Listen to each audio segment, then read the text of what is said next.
The church doors were already locked from the inside when Eliana Brooks realized the wedding she planned in secret was being watched by someone she could never escape. That realization did not arrive like fear at first. It arrived like silence.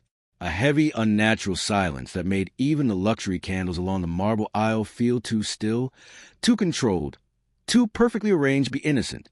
Eliana stood near the altar in a custom ivory gown that looked expensive enough to erase decades of financial struggle in a single glance. To the guests, she appeared like another wealthy bride from a powerful Manhattan family. But beneath the fabric, her fingers were cold from pressure she had carried for years. The Brooks family name had once carried influence in elite financial circles. Now it carried something worse. Debt that never stopped growing. Promises made to dangerous people. And expectations that did not allow failure. Eliana had spent her entire adult life being shaped into a transaction rather than a person. Every decision she made had been filtered through approval, control, and surveillance from her own family. Even this wedding, the one she had secretly arranged for herself, was not truly freedom. It was escape disguised as choice. A low-profile businessman named Marcus Hale stood as her groom, positioned carefully under soft golden lighting. To anyone watching, he looked harmless compared to the powerful families surrounding them. But Marcus was not innocent in the way Eliana wanted him to be. His eyes kept shifting toward the side entrances of the church. Not toward her, not toward the guests, toward something unseen. That alone told Eliana everything she needed to know. This wedding was not simple. It was connected to something larger, something she had stepped into without fully understanding. Around them, the church interior had been transformed into a dark luxury space that blurred the line between sacred tradition and elite power display. White roses lined the aisle, but their arrangement felt intentional rather than romantic. Security men stood along the walls dressed like private guards, yet their attention never stayed on the guests for more than a few seconds at a time. It felt less like protection, more like supervision. Corrupt politicians filled the first rows of seating, sitting beside corporate elites whose reputations never survived daylight scrutiny. Women in expensive designer gowns whispered behind carefully hidden smiles, their eyes scanning Eliana with thinly veiled judgment. She could feel it instantly, the silent hierarchy, the invisible racism and class superiority embedded in every glance. They were not just watching a wedding. They were evaluating her worth. A daughter of debt marrying beneath expectation, or above her place, depending on who was speaking. Eliana kept her posture straight, refusing to show the tension building under her skin. She had learned long ago that weakness in rooms like this was never forgotten. It was recorded and used. The engagement she had been forced into with her family's chosen alliance still lingered like a shadow in her mind. A powerful financial dynasty had already selected her future before she ever agreed to it. That was how families like hers operated. Marriage was not love. It was control dressed as legacy. So she had done something forbidden. She had arranged her own marriage in secret. Marcus Hale had agreed quietly, without publicity, without family approval, without attention from the powerful circles that monitored every major union in Manhattan society. That should have meant freedom. Instead, it felt like walking deeper into another kind of trap, because freedom built in secrecy always came with a cost. Eliana noticed it in the way the church security shifted positions too often. Their movements were too coordinated, too deliberate, as if responding to instructions from someone not present in the room. She noticed in the way guests occasionally paused mid-conversation, as though listening for something beyond the walls. She noticed it most in the groom. Marcus was sweating slightly under his collar despite the cold air in the church. His hands trembled briefly when he adjusted his cufflinks. He avoided direct eye contact with her for longer than necessary, as though afraid of acknowledging something he could not control. Eliana's instincts tightened. Something about this wedding had changed after it began. Not because of her, because of someone else. A delay had occurred earlier, just before the ceremony was supposed to start. No explanation had been given. The officiant had been instructed to wait. Guests were held outside the church for nearly 20 minutes before being allowed inside. 20 minutes that felt engineered rather than accidental. That was when the first rumor appeared, whispered between security staff near the rear entrance. low enough that most guests ignored it. But Eliana heard it clearly as she passed. "Don is outside." The words carried weight even without context. She did not fully understand who Don referred to in that moment, but she understood enough to recognize danger when it was spoken with fear instead of explanation. She chose to ignore it, because acknowledging it meant acknowledging she was not in control anymore. And Eliana had built this entire wedding on the belief that control was still possible. The ceremony began anyway. Soft music played through hidden speakers. The priest stood at the altar with practiced composure. Guests settled into silence, as if nothing unusual had happened. But Eliana could feel it. The atmosphere was wrong.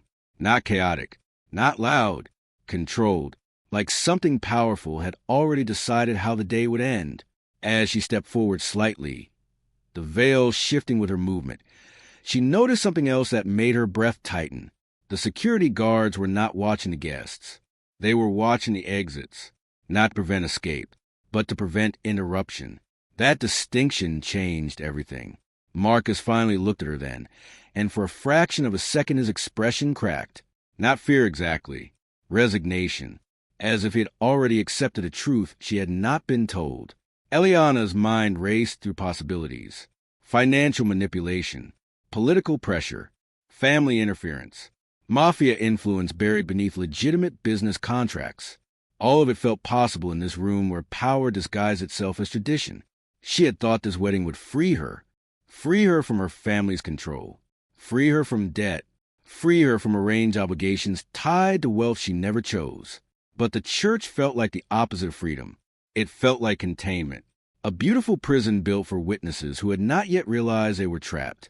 The guests remained silent now, but silence in rooms like this was never peaceful. It was calculated. Every breath felt monitored. Every movement felt recorded. Eliana noticed a man near the front row whispering into a concealed earpiece. She noticed another guest subtly nodding as if receiving confirmation. She noticed the priest briefly pause, his eyes flickering toward the side entrance before continuing as if nothing had happened. Something was approaching. Something no one wanted to announce aloud.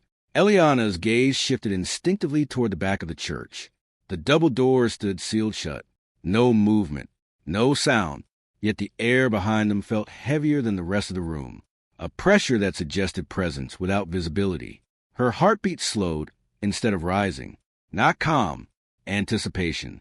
The kind that came right before consequences arrived. Marcus whispered something under his breath.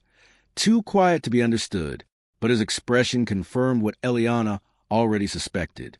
He knew more than he had revealed. And whatever he knew involved whoever was outside. Eliana took one small step forward, preparing to proceed with the ceremony despite the growing tension. She had learned long ago that stopping meant giving power to fear, and fear was the one thing she could not afford. The priest lifted his hand slightly, signaling continuation. The guests exhaled as if relieved the moment was moving forward again.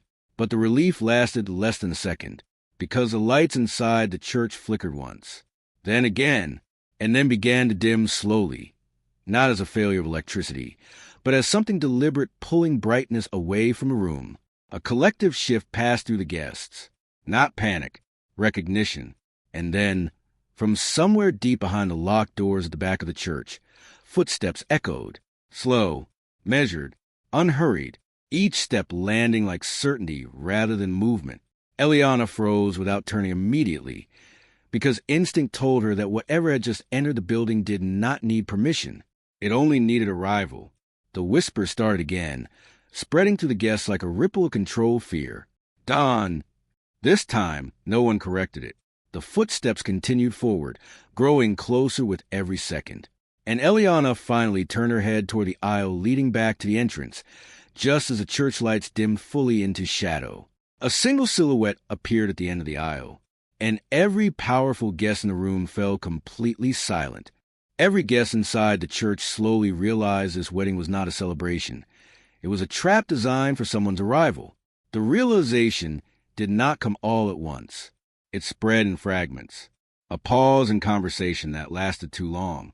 A security guard who stopped pretending to watch the guests and began watching the exits instead. A priest whose voice no longer carried confidence, but careful restraint. and Eliana Brooks, standing near the altar, felt it before she understood it. Something had changed the moment the silhouette appeared at the back of the church. Not just an atmosphere, an ownership. The church was no longer a place where a ceremony was happening. It had become a space where something was about to be enforced. Eliana felt it immediately in the way the doors behind her no longer felt like an escape route. They felt sealed, not physically, but strategically, as if the idea of leaving had already been removed from consideration. She did not move, not because she was calm, because movement suddenly felt like permission she no longer had. The phrase protected ceremony mode was mentioned quietly by one of the security personnel near the side aisle. It sounded official, almost harmless, but nothing about the way it was said matched its meaning. Protected did not mean safe. It meant contained. The church, once designed to represent faith and union, now revealed its true architecture. A luxury prison disguised in white marble and gold accents.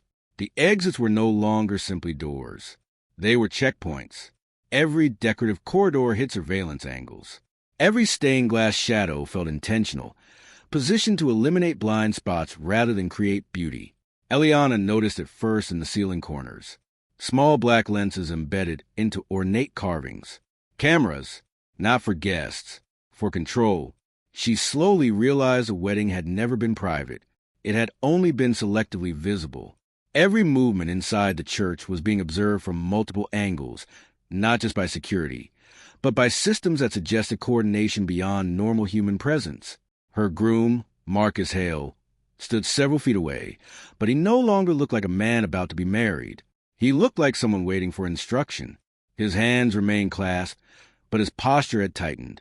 The earlier nervousness had evolved into something more restrained, more disciplined, as if fear had been replaced by awareness that reacting incorrectly could cost him more than embarrassment. Eliana studied him carefully and understood something uncomfortable. Marcus was not the center of the situation. He was part of it, a controlled variable inside a larger structure. That structure was becoming clearer by the second, because the name that began circulating quietly through the guests did not belong to Marcus. It belonged to someone who had not yet fully entered the room. Don Lorenzo Moretti. The name did not travel through conversation. It traveled through hesitation, through pauses, through lowered voices that stopped entirely whenever they risked becoming too audible. No one described him directly. They described consequences, not appearance, not personality, but outcomes. Entire financial empires collapsing after indirect conflict. Political careers disappearing overnight without explanation. Rival organizations erased through coordinated silence rather than public violence. Witnesses refusing to speak not because they were threatened, but because they understood threats were unnecessary. Fear did not surround Don Lorenzo Moretti. Fear followed him. Eliana had heard fragments of his existence before this day, always disconnected from context. A name in financial rumors, a shadow in political scandals, a ghost reference in mafia-linked investigations that never officially named him. But now the room confirmed what rumor never fully admitted.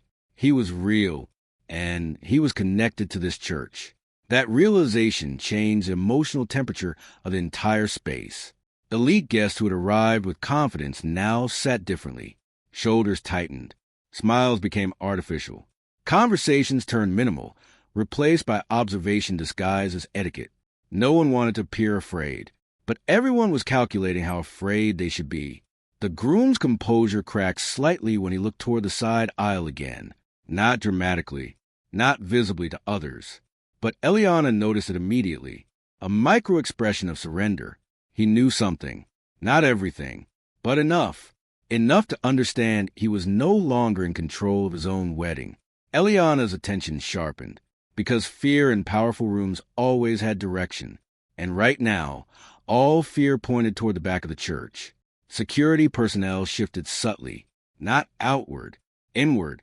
Positions changed in small adjustments that seemed casual but were clearly coordinated. Guards who were originally stationed to protect the ceremony now faced the entrance, not in defense of guests, in anticipation of arrival. That distinction made Eliana's stomach tighten. They were not preparing for an attack. They were preparing for presence. She slowly scanned the room again, noticing details she had previously ignored. The exits were no longer fully visible. Certain doors had been sealed without announcement. Decorative curtains concealed structural access points that had likely been locked remotely. The church had changed configuration without visible instruction, which meant someone else had control of it, and that someone had not yet fully stepped inside. A woman seated among elite guests leaned slightly toward another and whispered something that caused a ripple of controlled discomfort across the row. The woman's appearance was immaculate. Expensive jewelry, perfect posture, carefully maintained composure, but her eyes betrayed urgency. She was not reacting to the wedding. She was reacting to what the wedding had become. Rumors began to surface again in fragments. "He's here." "No, not fully." They said he never enters directly. Each sentence was incomplete, as the completion itself was dangerous. Eliana felt a strange disconnect forming in her perception. The wedding she had secretly arranged no longer felt like her decision. It felt like an event constructed around something else entirely, something that had been waiting. Patiently, she looked briefly toward Marcus again. His lips parted slightly as if he wanted to speak, but no sound came out. Instead, he lowered his gaze to the floor, avoiding eye contact with everyone at once. That was the moment Eliana understood the truth about him. He was not a participant. He was a consequence. And consequences always arrive after decisions are already made. The air in the church grew heavier, not physically, but psychologically. Conversations stopped completely now. Even breathing felt more controlled, as though sound itself could attract attention. The priest lowered his hand slowly, abandoning ceremony entirely without announcement. There was no continuation, no attempt to proceed, only waiting. Eliana felt her pulse in her fingertips. She had entered this church believing she was escaping one control life. Now she realized she walked directly into another system of control, one far older, far larger, and far more precise than anything her family had ever enforced. A system that did not require permission, only arrival. Marcus finally spoke, barely audible, not directed at her but toward the space between them. A confession without volume, a truth delivered too late to change anything. Eliana caught only fragments. "I didn't know, not fully. They said it was just influence, not him." The words were incomplete, but the meaning was not. He had been used, positioned, placed inside something far beyond his understanding. Eliana felt something tighten inside her chest. Not fear alone, clarity. She was not the only one being watched. She was not the only one being positioned. The entire room was. Every guest, every official, every elite family present, all arranged like pieces inside a structure that had already been decided. The word done was no longer whispered. It was implied in every silence. And then the temperature of the room seemed to shift again, not visually, not audibly, but collectively, as if every person present had simultaneously reached the same conclusion without communication. The entrance mattered more than anything else now. The back of the church, previously just a physical location, had become the center of all attention without a single movement being visible. Eliana found herself unable to look away from it, because even though nothing had fully appeared yet, everything already belonged to it. Marcus took a shallow breath, almost like surrender, and somewhere deep within the structure of the church, unseen mechanisms engaged again. Not mechanical, but human. Security repositioned fully. Guests stopped pretending calm, and the silence became absolute. Eliana's mind registered only one coherent thought. This wedding was never meant to happen. It was meant for arrival, for recognition, for witnessing, and for something that had not yet revealed itself completely. Then, from the back of the church, a subtle shift occurred. Not sound, not movement, but absence of denial, as if reality itself had stopped resisting what was coming. The doors at the far end of the church began to move slowly, not outward, not inward, but downward, closing on their own, locking the space from reality outside. And in that narrowing frame of exit, a shadow finally became visible at the entrance. Eliana believed she was escaping her old life, until she discovered her entire marriage was planned by the Don himself. That realization did not arrive suddenly. It formed slowly, like ink spreading through water, darkening everything she thought she understood. The church no longer felt like a wedding venue. It felt like a sealed document being read aloud in real time, each detail revealing a larger system she was never meant to see. Every glance, every silence, every carefully controlled movement inside the room now pointed toward one truth. Nothing here was accidental. The groom, Marcus Hale, stood frozen near the altar as if waiting for permission to exist. His earlier nervousness had changed into something heavier, not fear of marriage, but fear of consequence. Eliana studied him differently now, not as a partner, not even as a participant, but as evidence, because the truth had begun to surface in fragments across the church. Conversations had stopped too quickly. Security personnel exchanging silent confirmations. Elite guests no longer pretending to be relaxed. And beneath all of it, a structure of coordination that did not belong to any wedding tradition. It belonged to control systems. Political, financial, criminal, interwoven so tightly that separating them was no longer possible.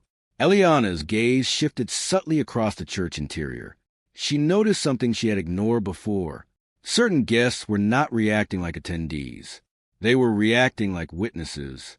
And witnesses always behave differently when they realize they're inside something that can be recorded, traced, and later used. A man near the front row adjusted his cufflink twice in quick succession, a coded signal rather than a habit. A woman near him briefly pressed her fingers against a ring, then stopped speaking entirely. Eliana understood without being told. They were not guests. They were participants in a system that was now collapsing inward. A quiet shift occurred behind the scenes of perception itself. The wedding had not been arranged for love. It had been arranged for exposure. And at the center of that exposure was her.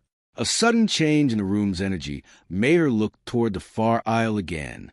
The shadow at the entrance remained still, not entering, not retreating, simply existing.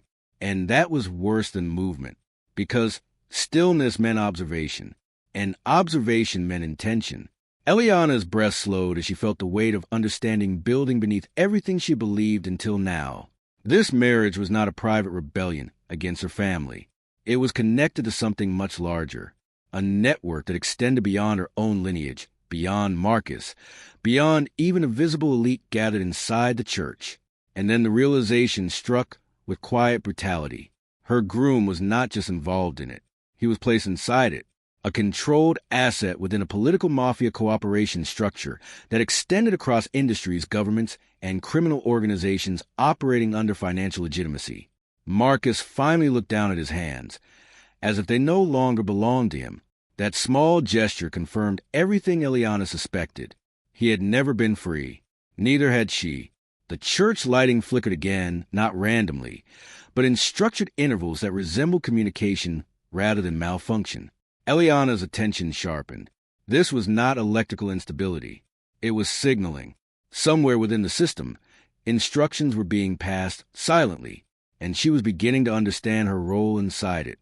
Not bride, not witness, but key, a variable chosen deliberately for access, a living access point between families, financial systems, and hidden operations that required proximity rather than force. Her father's name surfaced in her mind uninvited, a man she had not fully understood even in life, someone who had always operated near power without fully being part of it, someone who had always spoken carefully about debt, obligation, and silence. She had thought those warnings were about money. Now she understood they were about survival. A faint disturbance moved through the guests. Not panic, recognition of pattern disruption, because something new was entering their awareness. The name Damian Cross began circulating quietly among those closest to the inner rows. Not loudly, not officially, but enough to shift attention. A federal investigator, not fully visible in the room, not fully aligned with any faction present. Someone who existed between systems, law enforcement and criminal networks, navigating both without belonging to either. His presence was not physical, but his influence was implied through reaction. Eliana felt it in the way certain guests straightened their posture, in the way others avoided eye contact with security personnel, in the way the groom's breathing changed slightly at the mention of anything related to oversight or investigation. Damian Cross was not here, but his awareness was, and that alone was enough to destabilize the room's hidden balance. Eliana's thoughts shifted back to the Don, Lorenzo Moretti, not as a myth anymore, but as structure, a force that did not simply act, but reorganized everything around it. And now she began to understand something even more unsettling. The Don was not reacting to the wedding. The wedding was reacting to him. Her attention moved again across subtle inconsistencies in the environment. Security personnel no longer looked toward guests. They looked toward alignment, as if waiting for confirmation of positioning. The guests, in turn, no longer behaved like attendees of a ceremony. They behaved like observers inside a controlled extraction zone. Eliana felt the meaning form slowly. This was not about marriage. It was about identification. Someone inside this church was being revealed, and she was at the center of it. A faint shift occurred near the altar as Marcus took a half-step backward, almost instinctively, not toward her, away from the structure of events unfolding. That movement was small, but it exposed everything. He was not prepared for what was coming, which meant he was not the origin of it. He was only a layer. Eliana's thoughts turned inward, her father's financial records, the restricted accounts, the unexplained transfers that had been dismissed as business restructuring after his death. She had never questioned them deeply, until now, because now those same patterns appeared mirrored across the wedding structure itself. Money flowing through hidden channels, influence disguised as partnership agreements, legal signatures connected to illegal outcomes, a system built not on chaos, but coordination, and at the center of it all, a single name began forming in the architecture of her understanding.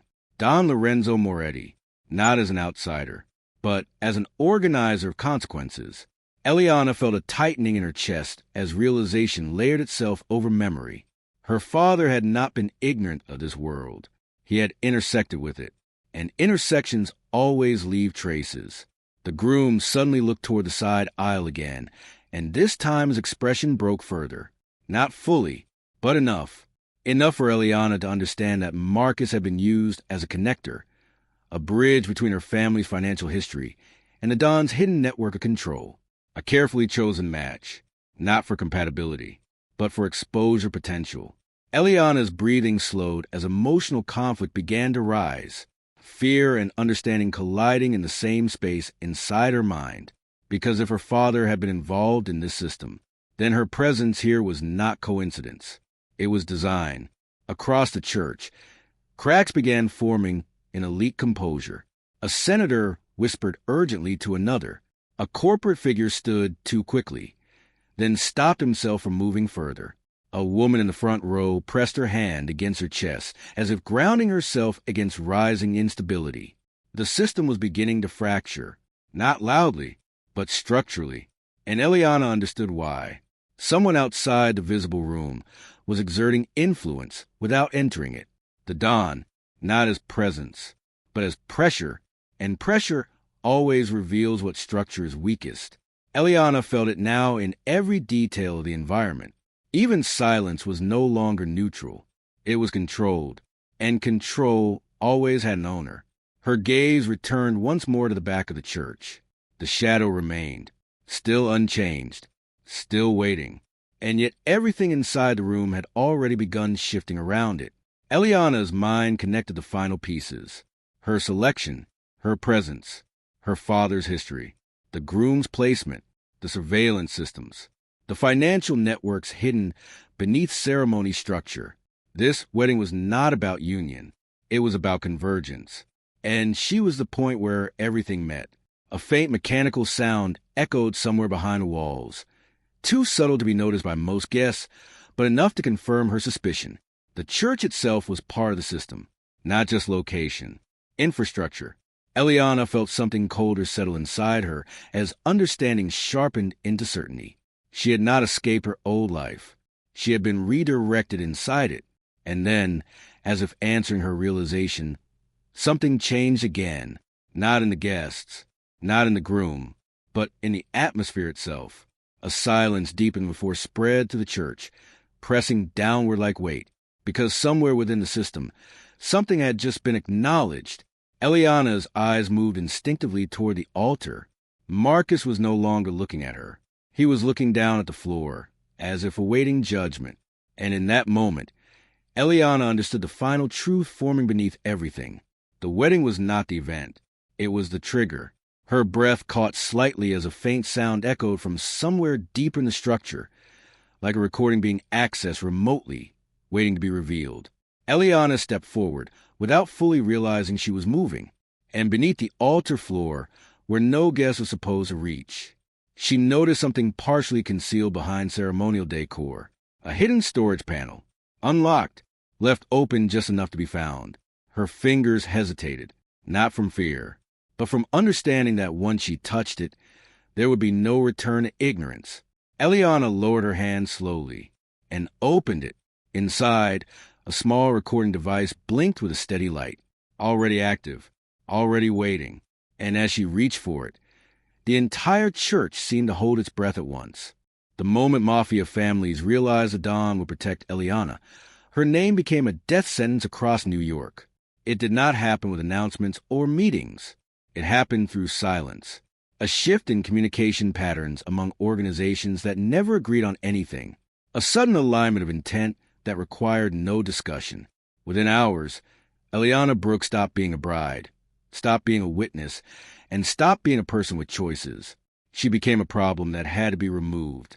Inside the church, Eliana still stood near the hidden panel she had just opened, the small recording device blinking softly in her hand. But she was no longer alone in the space of consequence. The world outside the church had begun responding to her existence, not metaphorically, operationally. Across New York, conversations in private rooms changed tone mid-sentence. Phone calls ended abruptly. Security protocols shifted without explanation, and names that had once carried power began coordinating around a single objective, Eliana's elimination.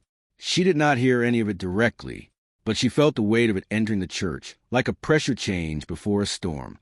The atmosphere inside the cathedral grew denser, not with sound, but with intention. Guests who had once pretended calm now no longer bothered. Their fear was no longer something to hide. It was something to calculate, because the arrival of Don Lorenzo Moretti's influence inside this event had changed everything. And now every faction understood the same truth. If he protected her, she could not be allowed to leave alive. Outside the church, invisible to most of the guests, movement had already begun.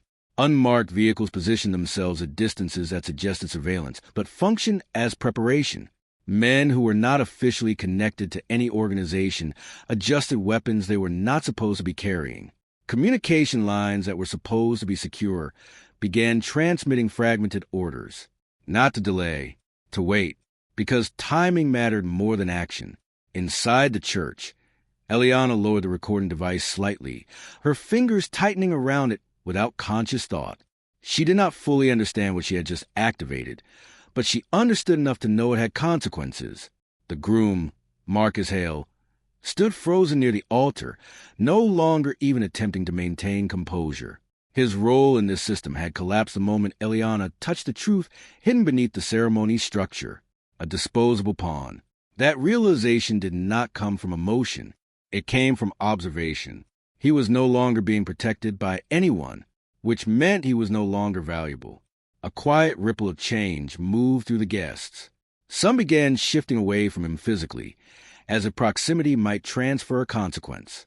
Others avoided even acknowledging his presence entirely. He was still standing there, but socially, politically, structurally, he had already been removed. Eliana felt something tighten in her chest as she looked at him. Not pity, clarity. He had never been part of her escape. He had been part of her placement. Across the church, subtle fractures were widening in elite behavior. Conversations broke off entirely when certain names were spoken. A senator's expression hardened as he received a message and immediately deleted it without reading further. A corporate executive adjusted his posture, not in comfort, but in preparation. The system was reorganizing itself in real time, and Eliana was the trigger. From the side of the church, movement changed again. Security personnel who had once been aligned internally now began shifting positions with visible hesitation. Their loyalty was no longer singular. It was divided between instructions and survival, because something had changed at the top of their chain. Don Lorenzo Moretti had become visible, not fully, but enough. His influence was no longer abstract. It was directional. And for the first time since the wedding began, Eliana noticed something different in the behavior of those closest to him. They were afraid of disappointing him, not because of punishment, but because of consequence. A woman seated among elite guests leaned toward another and whispered sharply, her composure breaking just enough to reveal urgency beneath her carefully constructed exterior. His protection has already been declared. The words were not loud, but they traveled, and they changed the room. Because protection from someone like him was not safety. It was designation. Eliana felt that designation settle over her like a weight she could not remove. She was no longer an individual inside a dangerous situation. She was a point of interest in a system that had already begun defending her existence. And that meant she was also being targeted by everything outside that system, outside the church. The first assassination coordination attempts began forming, not chaotic attacks, structured ones, because multiple mafia families did not move independently when the stakes were this high. They moved in parallel until alignment was confirmed. And now alignment was confirmed. Eliana Brooks had become the center of convergence between power structures that had spent years avoiding direct confrontation. Now she was the reason they would collide. Inside the church, whispers began shifting again. But this time, they were not about Don Lorenzo Moretti. They were about Eliana. False narratives spreading in real time. Media manipulation already in motion, even before official channels had received instruction. Stories forming around her identity, her intentions, her supposed manipulation of political systems, her connection to hidden financial disruptions. None of it was true, but truth was no longer required. Only usefulness. A woman near the front row leaned closer to a companion and spoke with deliberate cruelty masked as elegance. She thinks she matters now. The comment spread subtly through nearby seats, not as agreement, but as social reinforcement of hierarchy. Elites did not need truth to judge someone. They needed consensus. And consensus was forming against Eliana. A layer of racism and class-based disdain surfaced beneath the fear, because fear and superiority often coexisted in the same space. She was not one of them. She never had been. And now, worse than that, she was protected by something they could not categorize. Inside the church, Don Lorenzo Moretti's presence became more defined, though still not fully visible. Not through sight, through effect. Security protocols that once ignored guests now began subtly reassigning priority away from everyone else. Eliana noticed it in the smallest details.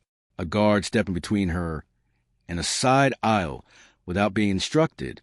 A camera adjusting angle to frame her position more carefully. A shift in airflow caused by doors locking in sequence rather than simultaneously. She was being enclosed, not as punishment, as protection, but protection that looked identical to containment. And that was the most dangerous kind. Vanessa DeMarco's influence emerged in parallel.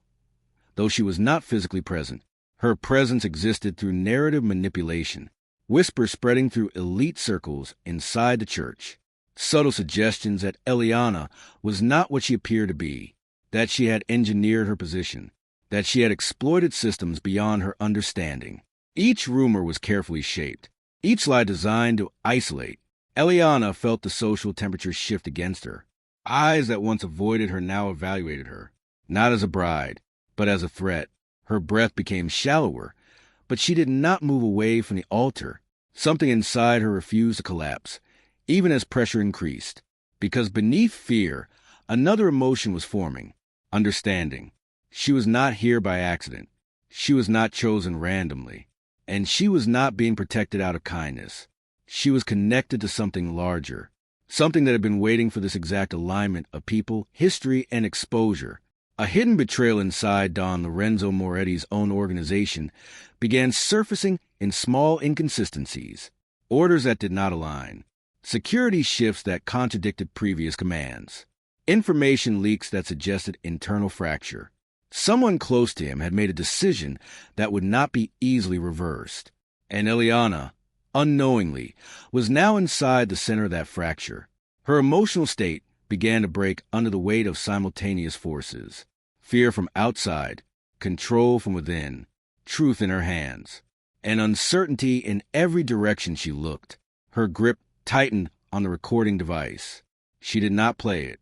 Not yet, because instinct told her that once it activated fully, there would be no separation between her and what it contained.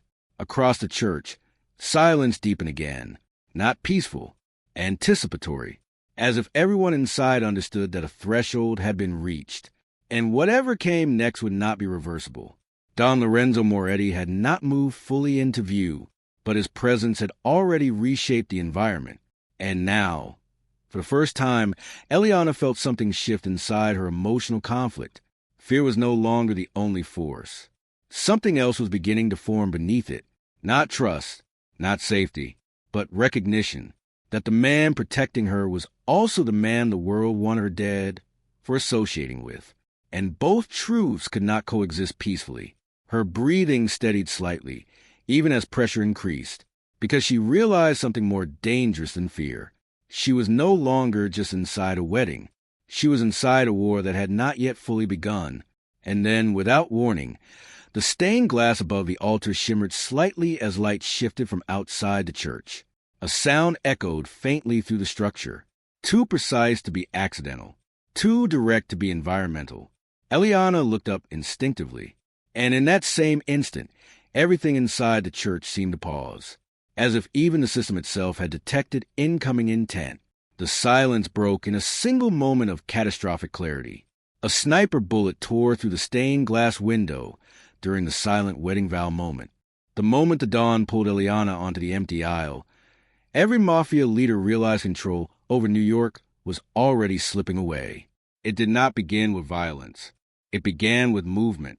A single, deliberate step taken inside a cathedral that was no longer functioning as a place of worship, but as a control pressure chamber where every secret, every alliance, and every betrayal had been forced into the same enclosed space. Eliana did not resist immediately, not because she accepted it, but because the entire church had changed the meaning of resistance. Don Lorenzo Moretti did not hold her like a man leading a bride. He positioned her like a variable being aligned within a collapsing system. His hand was steady, but the atmosphere around him had shifted. Not outward aggression, something rarer, controlled urgency.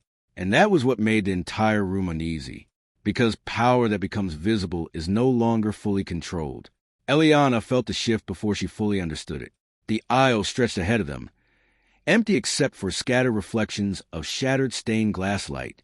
Guests who had once occupied pews now stood frozen, unable to decide whether to remain or flee. The church had become a stage where everyone had suddenly realized they were not the audience. They were participants, and the performance had already started without their consent. Eliana's breath was uneven, but her steps followed instinct rather than decision. Don Lorenzo's presence beside her was not comforting, but it was structured, predictable in its unpredictability. And that contradiction created something unfamiliar inside her, stability inside fear. Around them, subtle chaos began to form. Rival mafia leaders, once unified by shared observation, began fracturing internally. The recognition that control had shifted did not create cooperation. It created competition. If the Don was no longer fully in control of the situation, then control itself was available to be taken. And that realization changed everything inside the room. Damian Cross was not physically visible, but his influence was already present in the way reactions unfolded. He had positioned himself between two collapsing systems, federal oversight and criminal hierarchy, allowing both to weaken each other, while he remained uncommitted long enough to extract advantage from either outcome. A strategist without allegiance, a destabilizing constant. Eliana did not see him, but she felt the effect of his interference in the way information inside the room stopped behaving linearly. Security teams began receiving conflicting instructions. Some doors locked, others unlocked. Some guards moved to protect exits, others moved to block them. The system was no longer unified. It was competing against itself. Inside the church walls, hidden mechanisms revealed themselves, not literal weapons at first, but behavioral ones. signals embedded in movement patterns, shifts in positioning that indicated pre-planned contingency activation. The church had never been just a location. It had been structure for control scenarios. Eliana realized this as she walked. Every step forward felt like walking deeper into a system that was now revealing its secondary architecture. The groom, Marcus Hale, stood near the altar, but his presence had become irrelevant, not because he had physically disappeared, but because the structure no longer required him to remain meaningful. He took a small step backward, then another, and in doing so, exposed a truth no one had openly stated yet. He had been placed here, not chosen, a man selected for proximity, not agency. His eyes briefly met Eliana's, and in that moment she understood something she had not allowed herself to fully accept before. He was afraid of something far beyond marriage. He was afraid of what this wedding actually activated. Eliana looked away from him, not out of anger, but recognition. The dance continued, not as celebration, but as force alignment. Don Lorenzo's grip shifted slightly, guiding her movement into the center aisle where visibility was absolute. Every guest, every observer, every hidden actor inside the church now had a direct line of sight. There was no cover, no distraction, only exposure. And then something changed in Eliana's perception. She noticed it in him first. Not dominance, not control, but something rarer, a fracture, a brief moment where Don Lorenzo Moretti was not fully aligned with the structure he controlled. It was subtle, a tightening in his jaw, a shift in focus toward something unseen, a recognition of instability that even he could not immediately neutralize. Eliana felt it clearly. He was not just guiding her. He was responding to something, and for the first time, she saw fear inside him. Not panic, not collapse, but awareness of consequence. That realization altered the emotional geometry of the room, because if the Don could be affected, then nothing inside the system was absolute. Around them, elite guests began breaking composure. A senator moved toward an exit before stopping mid-step. A business magnate whispered urgently into a phone that had already lost signal. A woman in expensive attire pressed her hand against her mouth, realizing too late that silence was no longer protection. The illusion of order was dissolving, and beneath it, something more dangerous was forming. Internal rebellion, not coordinated, not unified, but reactive. Rival families, once waiting for instruction, now began interpreting instability as opportunity. If control was slipping, then authority was transferable, and that idea alone was enough to fracture loyalty. Hidden within the structure of the church, prepositioned contingencies activated, not all at once, but in sequence. Doors that had been locked began responding to internal overrides. Communication systems failed in control patterns rather than total collapse. Security feeds flickered, then returned with altered perspectives. Someone inside the system was still steering outcomes, but not fully, and that partial control was becoming unstable. Damian Cross's influence became clearer in the disruption pattern, not through presence, but through imbalance. He was not stopping events. He was accelerating contradictions until collapse became unavoidable. Eliana began to understand something deeper as she moved with the Don. This was not a wedding. It was a convergence point, a design exposure event where hidden alliances would reveal themselves under pressure, and she was at the center of it not by accident, but by selection. The thought did not comfort her, but it clarified her position. As they reached the midpoint of the aisle, the Don paused slightly, not fully stopping, but enough for the entire room to register the change. His gaze shifted briefly toward the side rows where elite observers sat, and in that glance, something passed through the room like a silent command. The groom stepped fully backward now, breaking his position entirely. That movement triggered something irreversible. A chain reaction of realization spread through the church. He was not protected anymore, which meant he had already been judged. And that judgment was not public. It was structural. Eliana felt the emotional pressure in the room intensify as alliances shifted in real time. Some guests stood, others froze. A few attempted to leave, only to discover their paths were no longer available. Security systems inside the church had begun locking down, but not uniformly. selective containment. The architecture itself was deciding who could move and who could not, and that decision was no longer human. Eliana's breathing steadied again, not because she was calmer, but because adaptation had begun replacing shock. Her mind started connecting patterns faster than fear could interrupt them. Don Lorenzo was not losing control. He was transitioning control. But into what system, she could not yet fully see. And that uncertainty was more dangerous than certainty. A faint tremor moved through the church floor, not seismic, structural, as if deeper mechanisms beneath the cathedral had begun engaging. Eliana felt it through her feet, a reminder that the visible room was only the surface layer. The real architecture was beneath them, and it was now active. Rival leaders inside the church began to move simultaneously, not coordinated, but reactive to the same realization. If the system was collapsing, then loyalty was no longer viable. Only survival was. And survival required movement. Chaos began forming at the edges of the room. Not explosion. Fragmentation. Elite guests stepping over each other to reach exits that no longer responded. Security attempting to maintain order that no longer existed.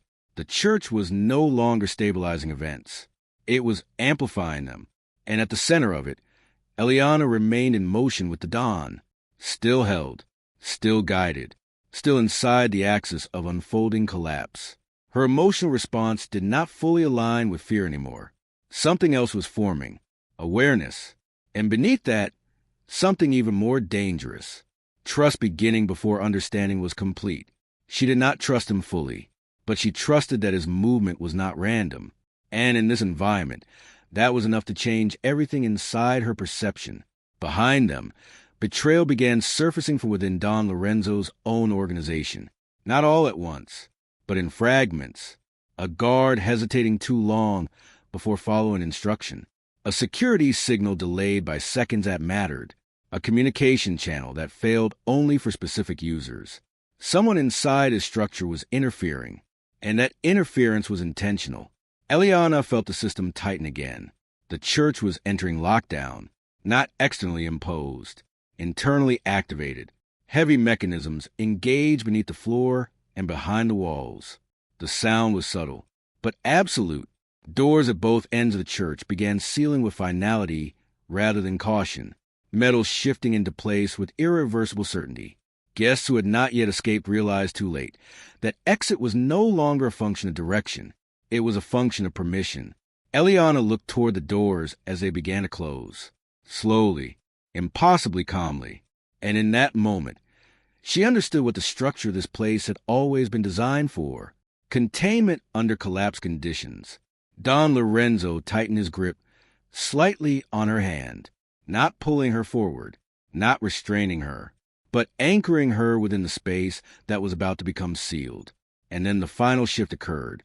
All remaining movement inside the church froze for a fraction of a second, as if the system itself had reached completion of a preloaded condition. And then, the church doors slammed shut as armed men surrounded the entire building. By sunrise, the church floor was covered in blood, and Eliana understood why loving a mafia king meant survival or death. It did not happen gradually. It happened all at once. A rupture in silence so violent that the previous moment of tension inside the sealed cathedral felt almost innocent in comparison. The doors had barely finished locking when the first internal signal of collapse triggered across the structure. Not metaphorically, operationally, the church had become a battlefield before anyone inside fully accepted that the ceremony was over. Eliana stood near the center aisle, still close to Don Lorenzo Moretti, when the first gunshot cracked through the vaulted space. The sound was not random. It was targeted, precise, designed to collapse order rather than individuals first. Then chaos followed, but not disorganized chaos. Structured violence. Traitors inside Don Lorenzo's organization revealed themselves not through speeches or declarations, but through movement. Guards who had been standing still for minutes suddenly shifted positions. Security protocols that had appeared stable moments earlier fractured into competing commands. Eliana's mind struggled to process the speed of transformation. 1 second, the church was a sealed ceremonial space. The next, it was a contested zone. People who had arrived as guests were now calculating survival routes. Politicians who had spent their entire lives controlling narratives were now hiding behind pews. Elite figures who once commanded rooms were now looking for exits that no longer existed. And at the center of it all, Don Lorenzo moved, not away from the chaos, through it. Eliana did not see hesitation in him anymore, only structure. His hand tightened around hers, and she was pulled slightly behind him as he shifted position with controlled precision. His body blocked her from the first wave of violence that erupted near the left aisle. A man rushed forward from the crowd. Not a guest, not security. Someone embedded inside the system. Before he could reach them, Don Lorenzo reacted. Not loudly, not theatrically. Efficiently. The man fell before his intention fully completed. Eliana saw it, and something inside her fractured differently this time. Not shock alone, recognition of scale. This was not protection, as she had previously understood it. This was elimination of threats at structural speed. Around them, traitors inside the organization were being identified in real time, not through interrogation, through exposure, through pre-existing intelligence finally activated under crisis conditions. Each one revealed themselves through hesitation, through movement errors, through conflicting loyalty signals. The church was no longer a gathering place. It was a sorting mechanism, and Eliana was inside the core of it. Damian Cross's influence surfaced again in the way information destabilized. He was not physically present, but his interference pattern became visible in the fragmentation of command chains. Communication between factions failed selectively. Some guards received orders that contradicted others. Some exits unlocked only to relock seconds later. It was not random disruption. It was engineered collapse. A controlled disintegration of both mafia hierarchy and federal oversight structures happening simultaneously. Eliana realized that whatever Damian Cross wanted, it required both sides to lose coherence at the same time. And the church was the pressure point. Near the front, the groom Marcus Hale attempted to move. He did not make it far. Not because someone stopped him immediately, but because no system supported him anymore. He turned toward Eliana as if searching for validation, explanation, or escape. But she was no longer looking at him with confusion. Only clarity. He was not central to this event. He had never been central. A sharp sound cut through the space. Not a gunshot this time, but controlled signal discharge from somewhere within the church structure itself. A hidden enforcement mechanism activating. The groom collapsed almost instantly afterward, his role in the system concluding without ceremony. Eliana did not look away quickly enough to avoid understanding what she had just witnessed. This was removal, not execution, in emotional terms. Function terminated. The realization made her stomach tighten, but she did not fully break, because Don Lorenzo did not slow, and neither did the system around them. The violence escalated across the cathedral. Hidden weapons that had been embedded within the environment were now fully active. Security caches were revealed not by discovery, but by activation. Men previously disguised as staff or attendees were now fully engaged in open conflict. The church architecture itself began failing under pressure. One of the upper stained glass windows shattered inward, not from external impact alone, but from internal explosive force embedded in the structure. Color and light collapsed into smoke and dust. Eliana flinched, but Don Lorenzo immediately repositioned her again, shielding her from falling debris. For the first time, she noticed something beyond brutality. Control under destruction. He was not reacting randomly. He was maintaining her position within a narrowing zone of survivability. But each protective action came at a cost elsewhere. The empire around him was collapsing in parallel. Outside the church, distant sirens began to rise in frequency. Federal presence was arriving, not cautiously, not observationally. This was a raid initiation phase. Multiple agencies converging on a single target that had now become unstable beyond negotiation. Inside the church, political corruption began leaking in real time, not metaphorically. Phones that still had signal were broadcasting messages without authorization. Data streams exposed transactions, agreements, hidden financial transfers tied to senators, judges, and corporate intermediaries. The exposure was no longer controlled. It was spilling across networks, across jurisdictions, across global channels. Eliana felt the scale of it even without seeing the full scope. This was not just mafia collapse. It was systemic exposure. And everyone inside the church was now part of the evidence. A sudden explosion erupted from a side structure of the cathedral. Not the main hall, but a connected chamber. The shock wave rippled through the floor. Eliana lost her balance briefly, only held upright by Don Lorenzo's grip. Dust filled the air. Visibility dropped. Screams became fragmented. And within that fragmentation, Eliana finally saw something she had not been prepared for. Don Lorenzo Moretti fully engaged in his most violent operational state. Not emotional rage, not uncontrolled brutality, but calculated dominance under collapsed conditions. Every movement he made reduced threats around them. Every step cleared space. Every decision eliminated variables that endangered her position. And yet, even as he protected her, Eliana began to see the contradiction inside him. He was destroying everything that had once defined his power structure, which meant this outcome had not been accidental. It had been prepared. The realization struck her harder than the violence itself. He was not losing his empire. He was dismantling it, purposefully. Behind them, Eliana caught a fragment of conversation between collapsing factions, references to her father's name, not as a victim, not as an outsider, but as someone who had been involved. A connection surfaced through fragmented intelligence. Her father had not been a passive participant in financial crimes tied to the empire. He had been part of the structural foundation that allowed certain corruption networks to exist. And worse, he had been part of a decision that affected Don Lorenzo's past directly. The emotional impact of that realization did not fully land yet. It layered, quietly, waiting.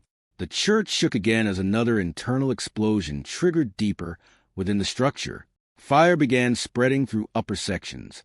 Smoke thickened. The environment transformed from battlefield to inferno. And still, Don Lorenzo did not abandon her.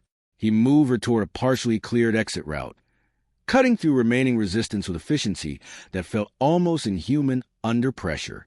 But every step forward revealed new collapse behind them. The empire was not just breaking, it was burning. Eliana's emotional state became unstable in a different way now. Fear was no longer singular. It had divided into layers. Fear of death, fear of truth, fear of understanding what she was becoming inside the system, and something else beneath all of it. Attachment forming under survival pressure. Not love in its clean form. Something more dangerous. Dependence shaped by exposure to control chaos. As they moved through a narrowing corridor toward what remained of the eastern exit path, another explosion triggered behind them. The shockwave caught the structure near Don Lorenzo's flank. For the first time, Eliana saw him stagger slightly. Not fall, not break, but absorb damage. And in that fraction of vulnerability, she understood something she had not allowed herself to consider. He was not untouchable. He was just willing to carry consequences others avoided. He pushed her forward again, forcing movement towards safety. But the collapse was accelerating. Fire consumed structural beams. Stone cracked under heat and pressure.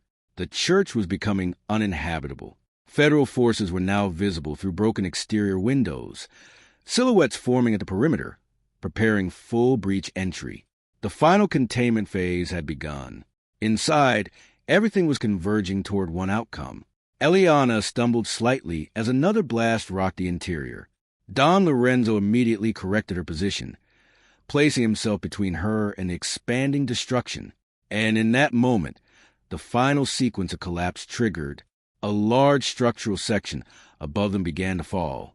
There was no time for repositioning, only reaction. Don Lorenzo shoved Eliana forward with control force, sending her into a partially protected zone just as the debris descended. The impact tore through the space behind her. Smoke swallowed visibility entirely. A final wave of heat surged through the corridor. Eliana tried to move back immediately, but hands pulled her forward, not gently, but urgently, pushing her toward the only remaining exit path. Through the smoke, she caught a final glimpse. Don Lorenzo Moretti standing at the center of burning cathedral ruins, surrounded by collapsing empire structures, choosing direction over escape. and then the smoke consumed him. The last thing Eliana saw before being pulled outside was a silhouette turning back toward the fire, not toward survival, toward what was still inside. And in that final moment, everything about control, protection, and sacrifice collapsed into a single unbearable truth. Don Lorenzo Moretti disappears inside the burning church after saving Eliana from the explosion. Even after the church collapsed, powerful men across America still whisper the Don's name in fear. But fear no longer came from what they had seen.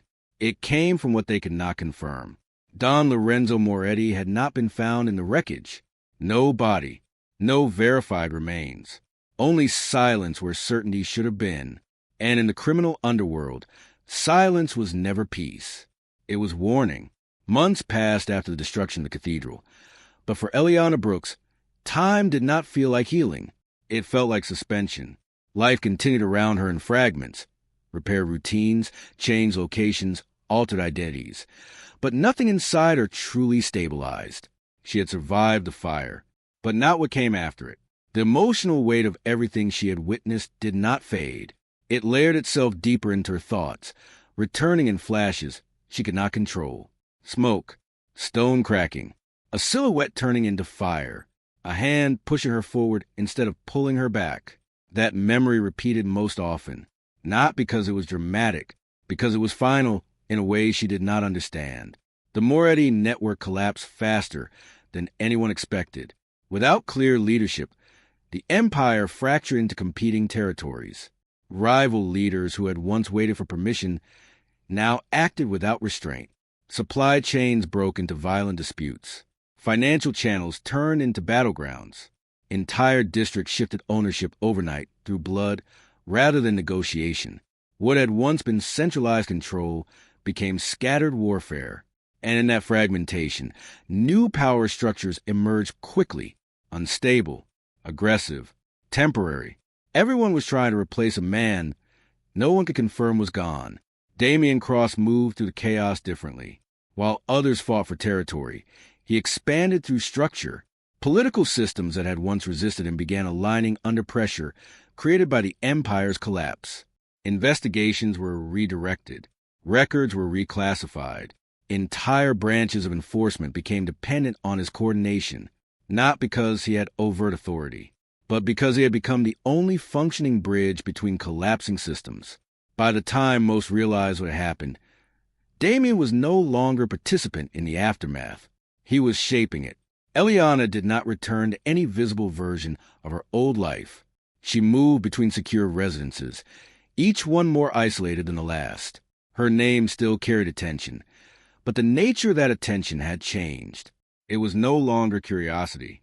It was calculation, because people who had survived proximity to the Don were never treated as civilians afterward.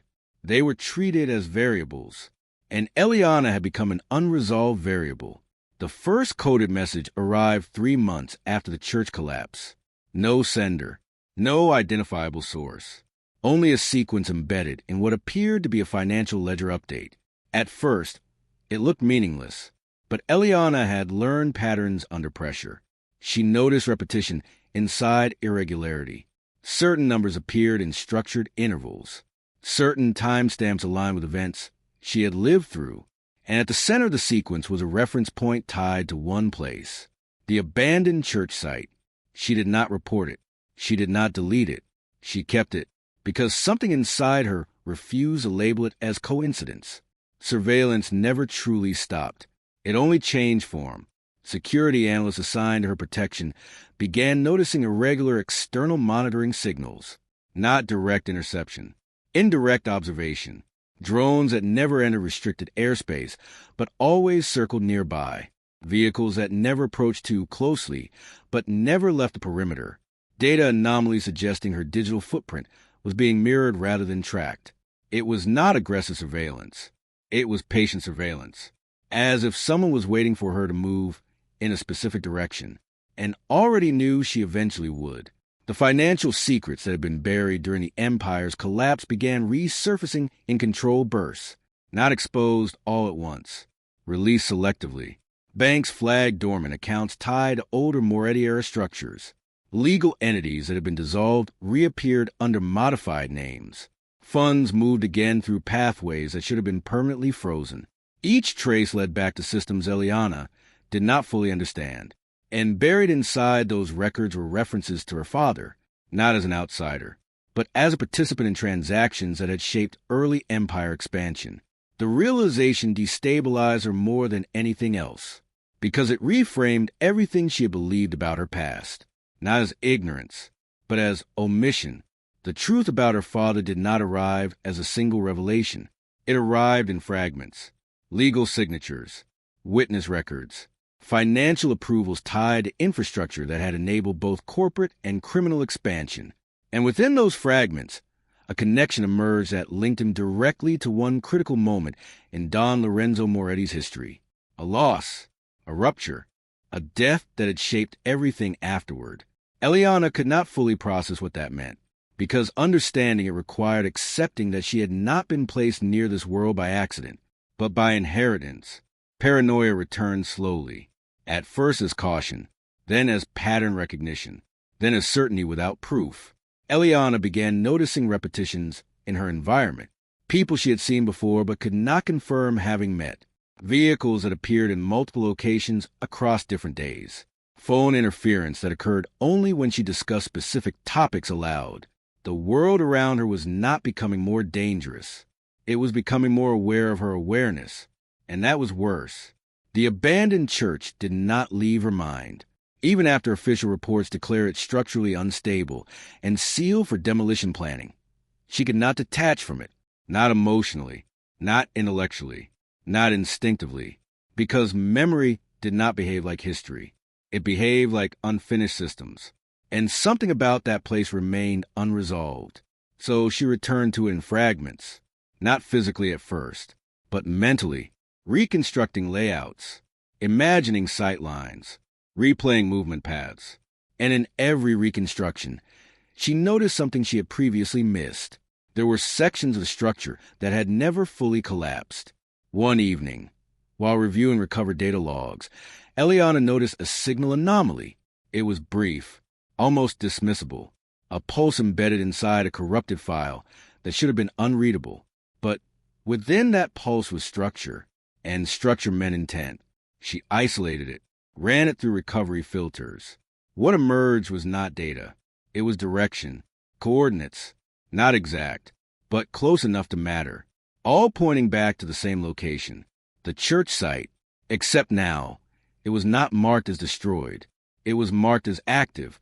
Emotional conflict returned with force, because understanding what she was seeing required accepting two incompatible possibilities. Either someone was manipulating her perception using old data, or the Don had never actually died, and both possibilities were dangerous. One destroyed her trust in reality. The other destroyed her ability to stay away from it. That night, she made a decision she did not fully rationalize.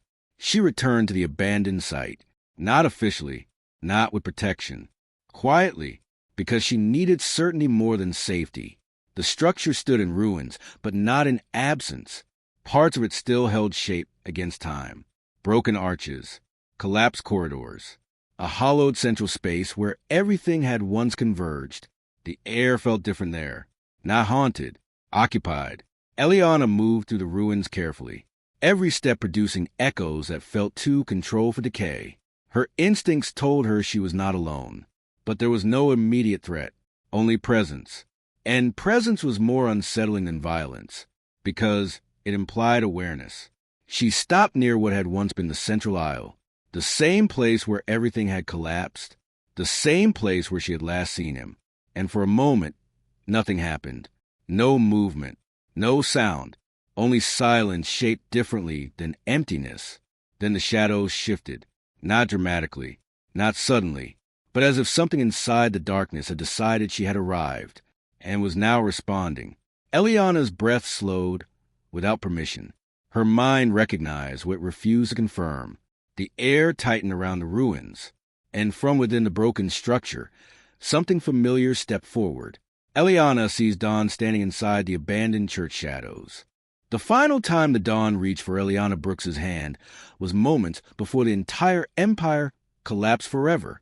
But what the world would later fail to agree on was whether that moment was salvation or surrender. Because in the last hours of the Moretti structure, nothing moved like a criminal empire anymore. It moved like a system collapsing under its own weight. The abandoned church was no longer abandoned. It had become the center of everything, not physically rebuilt, but reactivated through power, memory, and consequence. Every surviving faction, mafia families, political brokers, federal enforcement units operating off-record, had converged toward the same conclusion at the same time. The dawn had returned, and Eliana Brooks was no longer just a witness. She was the anchor point of the final collapse. Eliana stood at the edge of the ruined aisle, where shadows no longer behaved naturally. The structure around her had been stripped of its original silence. Now it carried layered noise, distant movement outside, encrypted radio chatter bleeding through walls, and the low mechanical hum of surveillance systems reactivating after months of dormancy. The empire was not ending quietly. It was being dismantled in real time, across global channels. Financial systems tied to Moretti-linked institutions began freezing simultaneously. Accounts locked, shell corporations exposed, political donations flagged in cascading revelations. Judicial names surfaced under sealed corruption indices. Everything hidden for years began surfacing in controlled collapse. Not random exposure, strategic unraveling, and at the center of it all stood the Don. His presence was no longer interpreted as dominance. It carried something heavier. Finality. He had stopped being a ruler of systems and become the force collapsing them. Eliana watched him from a distance that felt both close and unreachable. There was something different in him now. Not weakness, not softness, but release, as if he had already accepted the cost of everything unfolding around them. The truth about Eliana's father arrived not as a revelation spoken aloud, but as documentation projected across recovered systems inside the church network. Damian Cross had triggered it unintentionally while attempting to secure control over remaining financial structures. Instead, he activated a buried archive, and what emerged could not be reversed. Eliana's father had not been a passive participant in the empire's early formation. He had been one of its structural architects, not of violence directly, but a financial legitimacy that allowed violence to expand without resistance. He had signed the agreements that stabilized the early Moretti network.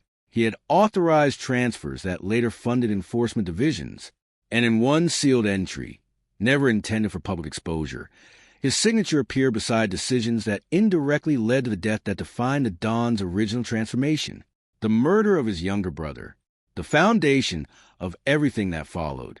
Eliana felt the weight of it not as shock, but as a razor certainty, because nothing in her life had been untouched by this structure, not even grief. Damian Cross attempted one final consolidation of control, but control no longer existed in clean lines. Rival mafia families, once fractured, turned against each other in uncontrolled fragmentation. Political allies who had survived by distance began collapsing under exposure. Media channels that had once been suppressed now released synchronized investigative sequences across global networks.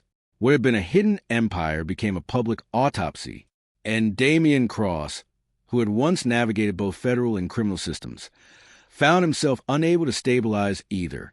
He did not lose through defeat. He lost through exposure. Inside the church, the Don moved without urgency, not fleeing, not resisting, but completing something internal.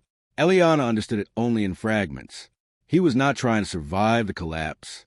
He was defining its endpoint. Every action he took inside the structure redirected outcomes outside it. Security systems failed in coordinated layers. Extraction routes collapsed. External forces surrounded the perimeter but hesitated to enter because something inside the church was still active and unpredictable. Vanessa Moretti, who had once operated through manipulation and proximity, attempted one final internal betrayal. But betrayal required a stable structure to exploit, and there was none left. Her influence collapsed when internal loyalty networks fractured under exposure. She was not arrested. She was absorbed into the collapse she had helped accelerate. Eliana stepped forward, not because she understood everything, but because she could no longer remain still inside uncertainty. The Don turned toward her. For a moment, Nothing else existed. No empire, no factions, no history, only the distance between them, and what it had cost to reach it. He finally spoke not with authority, but with exhaustion shaped into clarity. No explanation softened the truth. He had not built the empire for power alone. He had inherited it as consequence, and maintained it as containment. Every corruption network exposed today had been connected to older betrayals that began long before either of them understood their roles, including her father's involvement, including his brother's death, including Eliana's placement into the system itself, not as accident, but as proximity to truth. Eliana's emotional fracture did not arrive as collapse. It arrived as stillness, because understanding did not remove pain. It reorganized it. The Don made his final decision in the space between collapsing systems and incoming enforcement. He did not attempt escape. He did not negotiate. He chose termination of the structure over continuation of its cycle. And in doing so, he ended the empire in a way no faction could reverse. Not through domination, but through removal of its core stability. The church began to burn not from explosion, but from controlled ignition points activating across structural nodes hidden long before its collapse. It was not destruction out of chaos. It was closure. Eliana reached him as the structure began to fail. The final contact between them was not dramatic. It was precise. A moment where everything unresolved briefly aligned into presence. No promises were spoken, because promises require continuation, and there was none left in the same form. Outside, federal forces tightened perimeter. Rival factions attempted final entries into the collapsing system, but were blocked by structural failure and internal containment protocols triggered by the Dawn's final sequence. The Empire did not end in victory. It ended in sealing. Eliana finally understood what he had been doing from the beginning, not saving her, not controlling her, but positioning her outside the final collapse long enough to survive what the system was designed to erase. The emotional resolution did not feel like peace. It felt like weight finally finding its final place. Grief, survival, and clarity existed together without resolution. And for the first time, Eliana was no longer moving inside manipulation. She was moving inside aftermath. As the structure continued burning around them, the Dawn stepped back, not away from her, but away from what could no longer exist. And in that withdrawal, he ensured she remained beyond the final cycle of destruction. The church's symbolic arc completed itself in fire. The same sacred structure that once bound power through secrecy now revealed it through collapse. What began as union ended as exposure. What began as ceremony ended as reckoning. Eliana did not see the full moment of his disappearance clearly, only the shift of space where he had stood, only the absence that felt too structured to be lost. Outside, alarms intensified. Federal units breached final perimeter layers. Media feeds across the world locked onto the burning structure as the last visible node of the Moretti system finally failed. And inside that failure, everything hidden for decades dissolved into public record. But even as collapse finalized, something did not resolve, because systems at large never disappear completely. They redistribute. They reappear in different forms. And Eliana, standing at the edge of what remained, understood that truth too late to ignore it. As federal forces surrounded the burning church, Eliana realized the Dawn's body was never recovered from the ruins.